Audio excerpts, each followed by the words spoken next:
ಕರ್ನಾಟಕ ಉಚ್ಚ ನ್ಯಾಯಾಲಯ ಈ ಚುನಾವಣೆ ಪ್ರಕ್ರಿಯೆ ತಡೆಯಾಜ್ಞೆ ಕೊಟ್ಟಿರೋದ್ರಿಂದ ನಾವು ಇವತ್ತು ತಾಲೂಕಿನ ಎಲ್ಲ ಕುರುಬ ಸಮಾಜದ ಮುಖಂಡರುಗಳು ನಮ್ಮ ಹಿರಿಯರಾದಂಥ ಶ್ರೀನಿವಾಸಯ್ಯನವರ ಅಧ್ಯಕ್ಷತೆಯಲ್ಲಿ ಸಭೆ ಮಾಡಿದ್ದೀರಿ. ಈ ಸಭೆಗೆ ನೌಕರ ಸಂಘದ ಅಧ್ಯಕ್ಷರು ಹುಲ್ಲೂರಪ್ಪನವರು, ಪೇಟೆಯ ಗೌಡರಾದಂಥ ಬೀರಪ್ಪನವರು, ನಮ್ಮ ಗಣೇಶ್ ಅವರು, ಇನ್ನು ಮುನ್ರಾಜು, ಮಂಜು ಅವರು ಅನೇಕ ಮುಖಂಡರುಗಳೆಲ್ಲ ಸಭೆಯಲ್ಲಿ ಭಾಗವಹಿಸಿ ಸಭೆ ಯಶಸ್ವಿಯಾಗಿದೆ. ಸಭೆ ಸರ್ವಾನುಮತದಿಂದ ಶ್ರೀನಿವಾಸಯ್ಯನವ್ರ ನೀವು ತಗೊಳ್ಳೋ ತೀರ್ಮಾನಕ್ಕೆ ನಾವು ಬದ್ಧರಾಗಿರ್ತೀರಿ.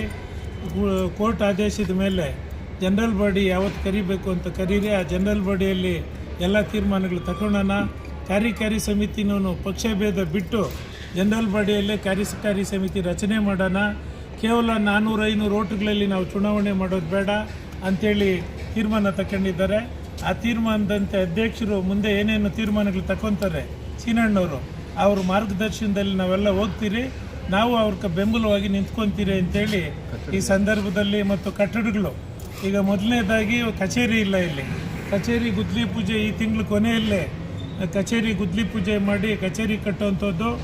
ಅಲ್ಲಿ ಶಾಲಾ ಕಾಲೇಜಕ್ಕೆ ಅದಕ್ಕೊಂದು ಕಮಿಟಿ ರಚನೆ ಮಾಡಿ ಶಾಲಾ ಕಾಲೇಜು ಕಟ್ಟುವಂಥದ್ದಕ್ಕೆ ನಾವು ಉತ್ತೇಜನ ಕೊಡ್ತೀರಿ. ಒಟ್ಟಾರೆ ಸಂಘದಲ್ಲಿ ಯಾವುದೇ ರಾಜಕೀಯ ಮಾಡಿದ್ರೇ ಇನ್ನೊಂದು ಗುಂಪು ಇವತ್ತು ಯಾವುದೇ ಈ ಸಭೆಗೆ ಬರಲಿಲ್ಲ, ಅವ್ರನ್ನೂ ವಿಶ್ವಾಸಕ್ಕೆ ತಗೊಂಡು ಎಲ್ಲರೂ ಒಗ್ಗಟ್ಟಾಗಿ ಜೊತೆಯಲ್ಲಿ ಸಂಘ ಸಂಸ್ಥೆಯನ್ನು ನಡೆಸ್ಕೊಂಡು ಹೋಗೋಣ ಅನ್ನೋಂಥದ್ದನ್ನು ನಾವು ಇವತ್ತು ಮನಗಂಡಿದ್ದೀರಿ.